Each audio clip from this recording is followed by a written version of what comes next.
할렐루야. 아멘. 말씀드렸던 것처럼 오늘은 성령 강림 주일입니다. 여러분, 성령께서 우리에게 오셨으므로 그 성령이 보혜사로서 우리의 삶 가운데 역사하고 계시는 줄로 믿습니다. 따라서 우리는 그 성령과 함께 사는 인생, 성령과 더불어 사는 인생을 우리는 배워가고 또한 거기에 익숙해져 가야 합니다. 우리가 지금까지 세상 가운데서 세상에 익숙했던 삶을 이제는 성령의 동행하심과 더불어 익숙해져야 합니다. 우리가 결혼도 그렇잖아요. 결혼하기 전에는 나를 낳아주신 부모님 그리고 그 환경에 익숙했다가 결혼을 하면 새로운 가정을 세우고 그 가정에 빨리 익숙해져야 그래야 평안해지는 것 아니겠습니까? 우리는 전에는 세상의 자녀였고 세상과 가까웠고 세상과 친했습니다. 그러나 성령께서 오심으로 인해 특히 성령께서 하나님의 택하신 자녀들을 찾아오심으로 인해 우리는 성령 안에서 새로운 패밀리를 형성한 줄로 믿습니다. 따라서 우리가 성령께 빨리 친숙해져야 합니다. 그래야만 더욱더 우리는 온전한 삶을 살아갈 수 있을 것이다 라고 저는 생각합니다. 여러분, 인생은요 결단을 통해서 새롭게 만들어가는 결단의 예술이라고 생각합니다. 결단은요 우리 인생을 창조적으로 새롭게 만드는 그런 예술적인 능력을 가지고 있어요. 우리 인생은 결단해야 할 그 순간에 제대로 결단을 잘해야 합니다. 그 결단에 따라서 우리 인생은 전혀 다른 그림을 그려낼 수 있기 때문에 그렇습니다. 여러분, 어부 생활로 평생을 살 것 같았던 베드로, 그가 예수님을 만났고 예수님의 부르심에 응답합니다. 그는 그 부르심 앞에 자신의 결단을 내려서 예수님을 쫓아갑니다. 그로 인해 빈내나는 생선이나 잡고 있을 어부가 이제는 사람을 낚는 어부로 세상을 변화시키는 일에 존귀하고 거룩하게 쓰임받는 사도가 되었습니다. 할렐루야. 그의 결단이 그의 인생을 바꿨습니다. 세리 마태도 그렇습니다. 마태는 그의 직업이 세리 아닙니까? 평생 동족의 고혈이나 빨아먹는 그런 죄인으로 살 것이었는데 주님의 부르심에 그가 결단하고 따름으로 인해서 사람을 죽이는 것이 아니라 살리는 생명의 복음을 전하고 영혼을 살리는 그런 사도로 살아가게 됩니다. 할렐루야. 바울은 어떻습니까? 유대교 열sem당원으로 평생 동안 그리스도인을 핍박하면서 유대교의 지도자로서 그 공로를 인정받아서 유대교회에서는 한 자리 해먹을 수 있을지는 몰라도 하나님 나라와는 전혀 상관없는 자로 살 뻔했습니다. 그러나 그가 예수 그리스도의 부르심과 성령의 이끄심을 받아서 결단하고 복음을 위해 고난을 즐거이 받는, 그러므로 하나님 나라를 위해 위대한 사도로 쓰임받는 그런 존귀한 인생으로 변화되었다라고 하는 것입니다. 세상의 낙을 누리는 것보다 여호와의 집에 문지기로 사는 것이 낫다고 고백했던 다윗처럼, 여러분, 우리가 세상에 길들여서 세상의 안일함과 세상의 편안함을 즐기는 것보다 내가 약간의 고난을 받고 하니 무거운 고난을 당할지언정 하나님의 나라의 백성으로 사는 것, 그것이 우리에게 더욱더 큰 복이 되는 줄로 믿습니다. 아멘. 할렐루야. 아멘. 여러분, 무엇이 그들의 인생을 바꿨습니까? 저는 결단이라고 믿습니다. 아멘. 결단입니다. 여러분, 결단은요 결코 쉽지 않은 어려운 일을, 그 작은 가능성을 보고 도전하는 것입니다. 우리는 누구나 할 수 있는 쉬운 일에 도전하는 것이 아닙니다. 그러면 결단하는 것도 아니에요. 아무나 하기 어려운 그런 일들을 위해서 적지 않은 부담을 안고 우리는 결단하는 것입니다. 그래서 그 결단에는 약간의 물리적인 어려움도 당할 수 있습니다. 환경적인 어려움을 당할 수 있습니다. 그러나 우리는 그 결단했기 때문에, 또한 비전을 가졌기 때문에, 희망이 있기 때문에 우리는 크고 작은 문제들을 넘어가는 것입니다. 할렐루야. 아멘. 할렐루야. 아멘. 만일 우리가 성령으로 살기를 결단했다면 최소한 우리의 인생의 목표는 이제 분명하게 바뀌어야 합니다. 성령을 따라 행하겠다라고 하는 것은요, 더 이상 이 세상의 가치를 따르지 않겠다라고 하는 결단으로부터 시작된 겁니다. 세상에서의 낙을 누리지 않는 겁니다.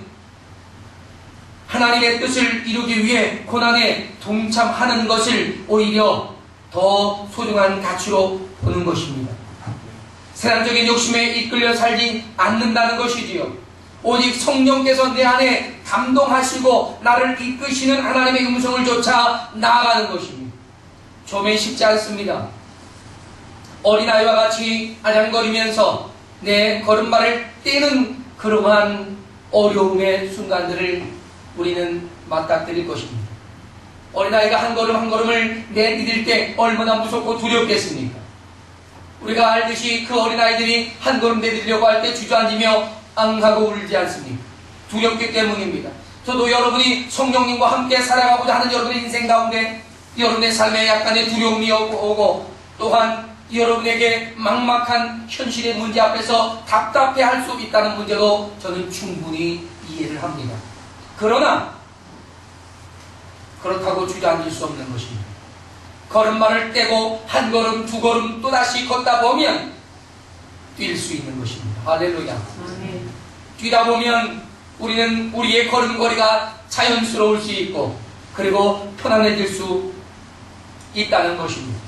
하나님의 성령과 함께 동행하는 삶이 처음엔 이렇게 부자연스러울 수 있지만 그러나 후에는 자유롭게 편안하게 뛰기도 하고 걷기도 하고 때로는 쉬기도 하는 그러한 편안함의 걸음이 될 줄로 믿습니다.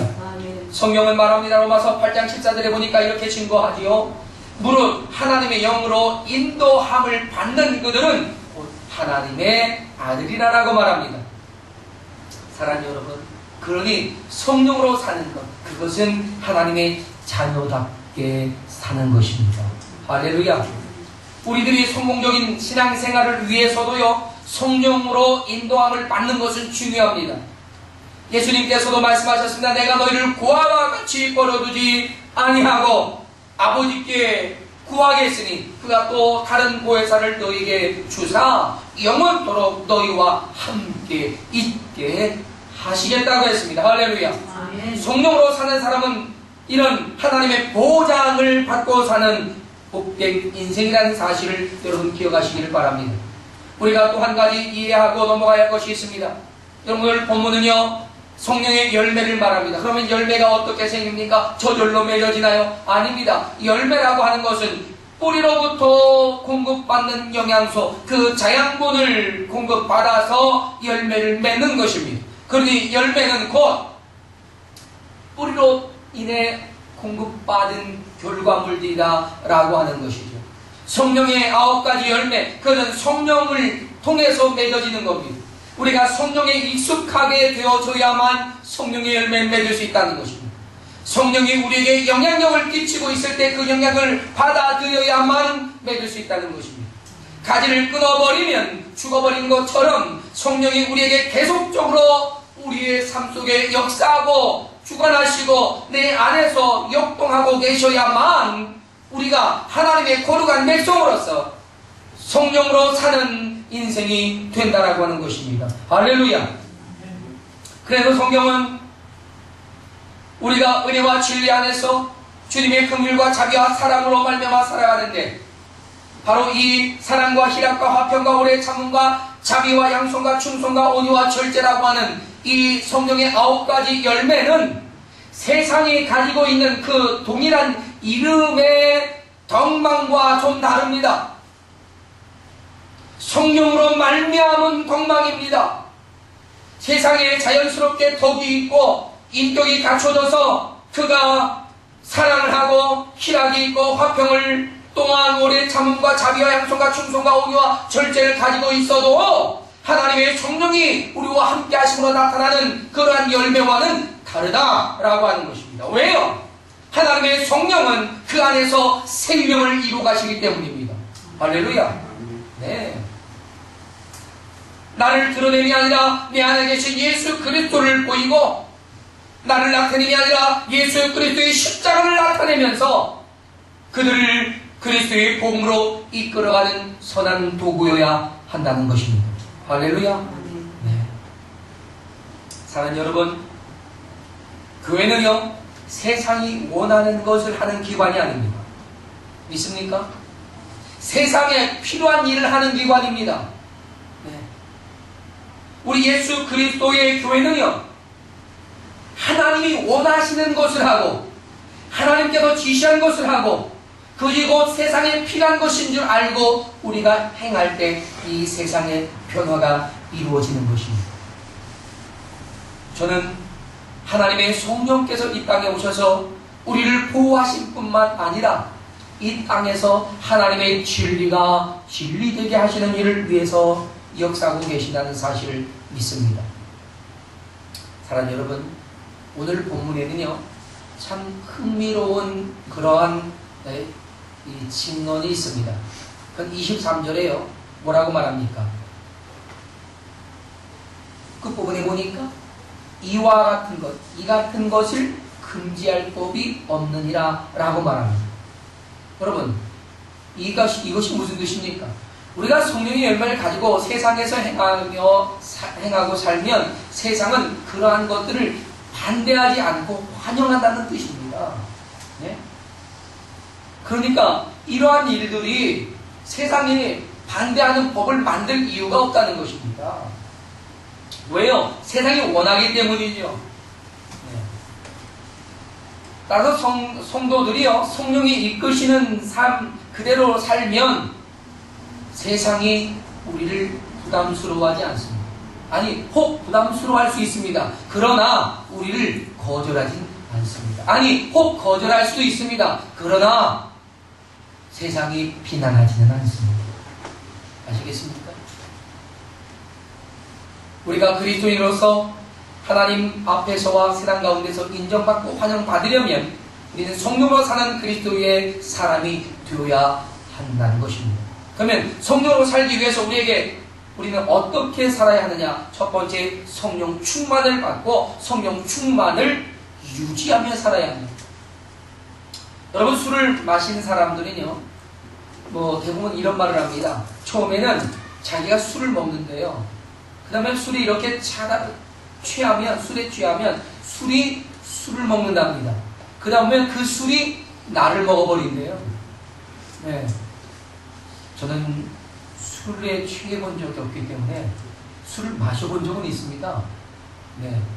초등학교 때요 막걸리를 홀짝 먹어본 적이 있습니다. 네. 그때 술을 안 먹어봤다는 건 거짓말입니다. 제가 먹어봤습니다. 네. 취해보기도 했습니다. 맞아요. 초등학교 1학년으로 기억하는데 술 취해서요 TV를 레슬링 보러 온 사람들 다 쫓아냈습니다.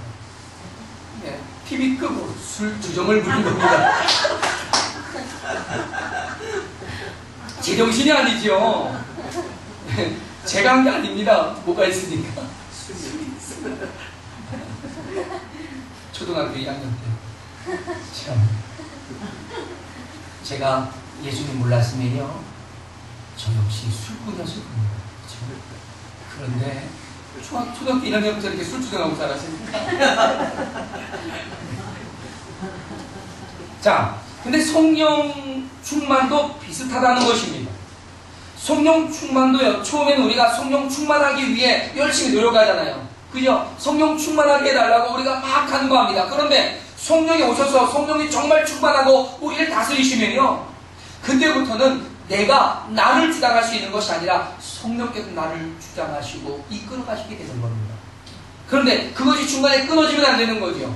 그것을 보존하는 것, 그것이 우리가 성령으로 살기 위해서 너무나 소중한 일이라는 것입니다.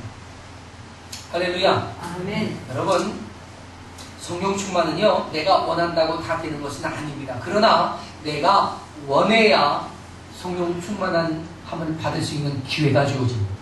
왜냐하면 성령은 인격적이시거든요. 내가 거절하고 성령이 오지 마시옵소서 라고 하면은 안 들어간다 이놈아, 그러지요. 그러나 성령이 오시옵소서 라고 하면은 주님이 지켜봅니다. 정말 제가 나를 부르는 건가? 진정으로 부르실 때, 우리가 요구할 때 성령이 우리에게 오시는 줄로 믿습니다. 아멘. 네. 그래서 성령은 초청하는 자에게 함께 하십니다.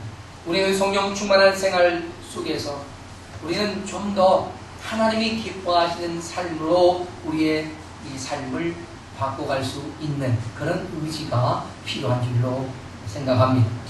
여러분, 성령님을 내 인생에 걸어간 도구로 여기는 것은요, 잘못된 거예요. 내 인생의 도구처럼 쓰는 거, 잘못된 거예요. 네. 내가 안수함으로 역사가 일어난다. 이거 잘못된 생각입니다. 나를 안수하게 함으로 역사가 일어나는 줄 믿습니다. 아멘. 누가? 성령이 내가 함으로가 아니라 하게 함으로입니다. 왜? 주체가 하나님이시기 때문에, 주체가 성령이시기 때문에, 주체가 내가 아닙니다. 내가 안수하면 병이 나? 이건 거짓말입니다. 이건 사기꾼입니다. 그러나 하나님께서 하실 때에 나를 들어 쓰시는 내가 도구가 되어지는 것이 감사하고, 그래서 나로 안수케 함으로 하나님이 역사하셔서 능력과 권세가 나타나게 하시는 겁니다. 그러니 우리는 하나님의 도구됨을 인정해야지 하나님 성령을 나의 도구로 사용하려고 하는 어리석은 그런 짓을 하지 말아야 합니다. 할렐루야. 아멘. 여러분, 그래서 성령은요, 우리가 순종하기를 원하십니다. 순종이요. 한동안 내려놓음이라고 하는 유행어처럼 번졌던 그런 이야기 여러분 잘 아십니다. 모든 걸 내려놓는다는 거죠. 나의 권리를 내려놓고 막 이런다는 거죠. 그런데요, 저는 이 내려놓음보다 좀 더 진보된, 좀 더 성장하는 모습이 내려놓음에서 내어드림으로 바뀌어야 한다고 생각합니다. 우리는 그냥 내어놓는 것이 아니라 정말 하나 내어드리는 겁니다. 나 자신을 내어드리고, 나의 인생을 내어드리고, 나의 비전과 꿈을 내어드리고, 하나님이 차지해서 하나님의 성령이 주도하고 이끌어 가시도록 하나님께 내어드리는 것. 여러분의 인생을 우리 하나님께 내어드릴 수 있기를 주님의 이름으로 축복합니다. 그러면 주님이 받으셔서 주님은 우리의 인생을 하나님의 거룩하신 역사 속에 이끌어 가실 것을 믿습니다. 여러분, 그러니 우리는 좀 더 우리의 무거운 인생의 짐들을 다 짊어지고 가려고 하지 말고, 나 자신을 주님께 내어드리기 위해서는요, 지저분한 거 다 담아놓고 어떻게 주님께 드리겠습니까? 세상의 욕심, 세상의 욕망, 뭐 이런 것들 다 담아가지고 어떻게 주님께 드리겠습니까? 비워서 드려야죠. 할렐루야. 네. 우리가 이웃집에 선물을 드릴 때는요, 그 그릇에 채워서 드리는 거지만, 그죠? 그래서 지갑을 선물할 때도요, 지갑에 뭔가를 채워서 줘야 됩니다. 지갑 선물할 때 그냥 주는 게 아니에요. 아시겠죠? 네. 제 지갑이 다 낡아서요, 이제 바꿀 때가 됐습니다.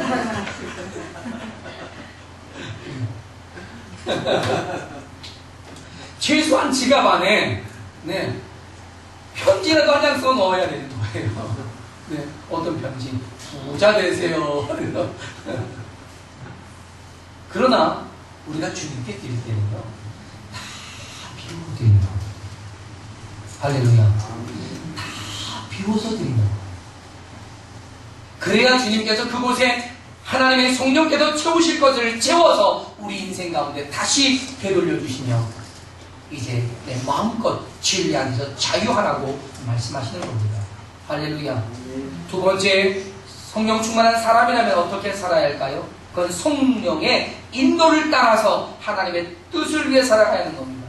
다시 따라합시다. 성령의 인도를 따라. 성령의 인도를 따라 하나님의 뜻을 이루자. 하나님의 뜻을 이루자. 할렐루야. 아멘. 여러분, 하나님의 뜻은요, 내 생각대로 이게 하나님의 뜻일 거야 라고 해서 이루어가는 것이 아닙니다. 하나님의 뜻이 확실히 깨달아지고 하나님의 뜻이라는 것이 확인되어질 때에 그것을 하나님의 뜻이라고 선언하고, 그리고 우리는 거기에 순종해야 하는 겁니다. 여러분, 성령을 따라 살아가는 사람들의 일반적인 특징은요, 성령을 통해 만들어진 열매를 가지고 있다는 겁니다. 그것이 앞에서 말씀드렸던 것처럼 사랑과 희락과 화평과 오래 참음과 자비와 양성과 충성과 온유와 절제, 이 9가지. 그러나 이 9가지 외에도 이 성령 안에서 이루어지는 열매는 수없이 많습니다. 네, 그러한 것들을 통해서 우리가 무엇을 하느냐? 하나님의 뜻을 이루어가는 겁니다. 하나님의 뜻. 우리가 성령으로 거듭남으로 인해 우리의 인생은요 완전히 새롭게 시작하는 인생이 되거든요. 이전까지는 우리가 우리의 뜻을 이루기 위해서 최선을 다해 살았을지는 몰라도, 그러나 우리가 성령을 통해 거듭남으로 인해서는 가장 먼저 깨닫게 되는 게 뭡니까? 내가 내 것이 아니다라고 하는 겁니다.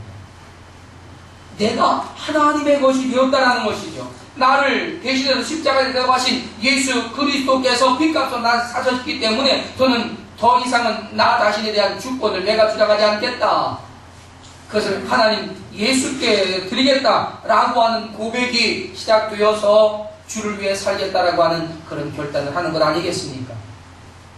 사랑하는 여러분, 그렇기 때문에 나에게 주어진 9가지 열매들, 이런 것들은 나의 만족도를 이루기 위한 그러한 도구가 아니라 하나님의 만족도를 이루기 위한 도구로 써야 한다 하는 것입니다. 할렐루야. 아멘. 누구의 것이니까? 하나님의 것이니까. 네. 여러분, 지난 월요일에요, CTS 기독교 TV에서 미국의 아주 귀한 분들 40여 분을 한국 땅으로 초청했습니다. 그분들이 누구냐 하면 미국의 메노나이트 교회에서 한국 동란 직후에 한국 동란 그 끝 무렵에 폐허가 된 이 땅에 파송되었던 선교사들과 그의 가족들입니다. 근데 메노나이트 교회는요, 메노 시먼스라고 하는 카톨릭 신부가 1536년에 신부직을 포기하고 네덜란드 시골로 갑니다. 그리고는 북유럽에 흩어져 있었던 제세례파 사람들을 다시 결성해서 제세례파 교회를 만듭니다. 그런데 그들이 이제 미국으로 다시 이주해 가서 미국과 캐나다에서 그들이 이제 그곳에서 머물게 되었습니다. 그리고 그곳에서는 메노나이트라고 하는 이름으로 교회가 형성이 됐죠. 근데 그들은요, 그들이 그리스도의 사랑을 전하기 위해서 이 땅에 들어온 겁니다. 근데 그들이 특유의 경건 생활, 그리고 그들이 주로 종사했던 직업이 농업이나 목축업이었다고 합니다. 그래서 그들의 그 기술을 한국 땅에다가 전수했습니다. 그러다 보니까 전쟁 고아들을 돌보고 가르치는 훈련 기관을 만드는데 거기에 직업학교를 만들어서 직업고등학교, 그래가지고 이러한 직업 훈련을 시켜서 그들을 배출했다고 합니다. 그런데요, 그 기관을 통해서 배출된 사람들이 현재로는 뭐 교사로부터 의사, 또 외교관으로부터 또 법관, 또 목회자와 농촌의 지도자들로 세워져 있답니다. 참 귀한 일이죠. 여러분, 그들은요, 한국 땅에 와서 공원과 양로원 이런 것들을 많이 지었습니다. 그들이 1952년에 들어와서 1971년에 일찍이 다 철수를 했는데 20여 년 동안 그들이 많은 일을 하고, 그리고 빠져나갈 때는요, 아무런 기득권을 행사하지 아니하고 그대로 그들이 몸만 휙 철수해버렸습니다. 이유가 뭔지 아십니까? 이유는요, 한국 땅이 이제 20년이 지나면서 한 70년대 들어오니까 어느 정도 경기도로 자립해 가는 것을 보고 더 이상 우리의 도움이 필요 없다. 그들은 자립할 수 있다. 더 어려운 지역으로 도움을 주러 가자라고 해서 떠난 거였답니다. 저는 그들의 이 헌신적인 모습을 보면서, 그러면서 이 정말 하나님의 인도하심을 따라 거기까지 더 이상은 생각하지 않는 바로 그런 인생을 사는, 또한 사역을 하는 귀한 사람들이었구나 라고 생각을 했습니다. 물론 메노나이트, 그들은 제세례파입니다. 우리 장로교와는요, 신학적으로 매우 다릅니다. 다르다고 해서 우리가 그들을 비난할 건 아닙니다. 네. 그들이 전하고 있는 예수 그리스도의 이 복음이 너무나 아름답지 않습니까?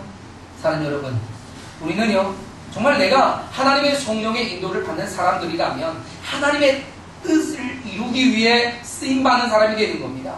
거기에 나의 영광과 나의 영화가, 나의 어떤 그런 그 이름이 드러나는 명예를 얻기 위한 도구가 되어서는 안 된다는 얘기죠. 하나님, 오직 하나님의 영광을 위한 것입니다. 자, 끝으로 여러분, 성령의 인도를 받는 사람이라면 어떻게 쓰임받아야 되냐? 그것은요, 하나님이 기뻐하시는 성령의 일에 쓰임받아야 합니다. 따라합시다. 하나님께서 기뻐하시는 하나님께서 기뻐하시는 성령의 일에 쓰임받자. 성령의 일에 쓰임받자. 네. 우리는요, 하나님의 성령이 우리에게 오셨고, 또한 우리를 그분에게 내어드렸다면, 그분이 하시는 일에 내가 도구로 쓰여져야 하는 거란 말이에요. 네. 하나님이 기뻐하시는 성령의 일, 뭘까요? 첫째로는요, 하나님의 영광을 누리는 예배입니다.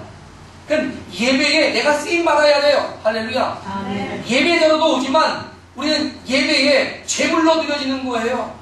그래서 우리가 예배 올 때마다 여러분 헌금하는 그것도 하나님 앞에 드려지는 겁니다.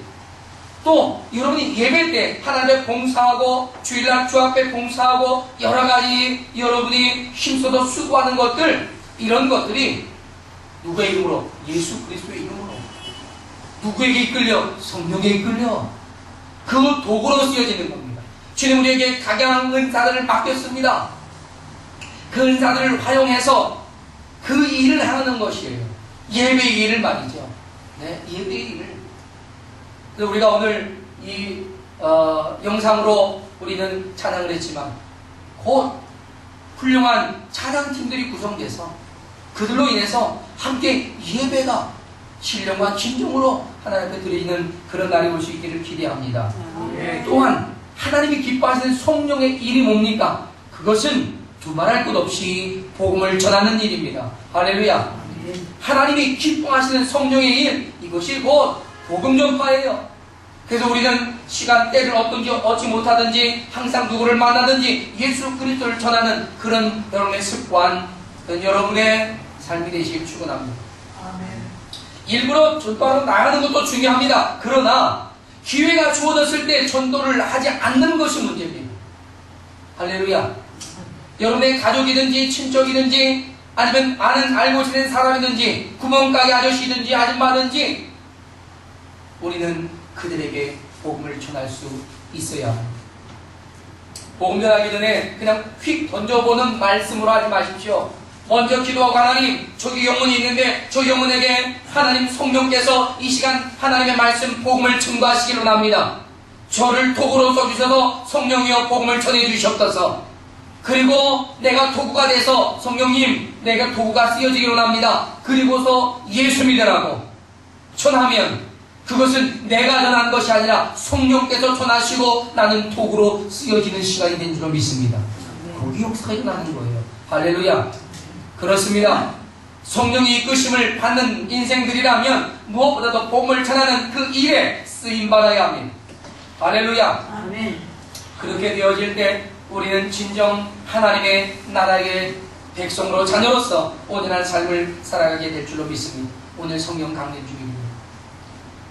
물론 2000년 전에 성령 강림하셨고 단 한순간도 우리를 떠나신 적이 없습니다. 세상 끝날까지 너희와 함께 하시겠다고 하신 그 약속을 그대로 지키고 계십니다. 두세 사람이 모인 그곳에 내가 그들과 함께 하겠다고 하셨던 주님의 약속은 지금도 유효한 줄로 믿습니다. 저와 여러분이 오늘 이 시간 그 성령 강림주의를 맞으면서 그 성령과 함께 더불어 사는 인생, 성령으로 살아가는 인생, 성령으로 살아가는 그러한 여러분이 되시기를 주님의 이름으로 축원합니다. 함께 이 시간 다같이 기도하시겠습니다. 자리에서 일어나셔서 하나님의 성령께 나를 내어드리고 그리고 이제는 내가 하나님의 성령을 내 인생의 도구로 쓰는 것이 아니라 오직 내가 하나님의 성령의 도구로 쓰임받을 수 있는 인생이 될 수 있도록 그리고 주의 기뻐하시는 일을 위해 사용될 수 있도록 우리 오늘 이 시간 함께 결단하면서 하나님 우리의 삶에 함께 달라고 우리 다같이 이 시간 간절한 마음으로 기도할 수 있기를 바랍니다.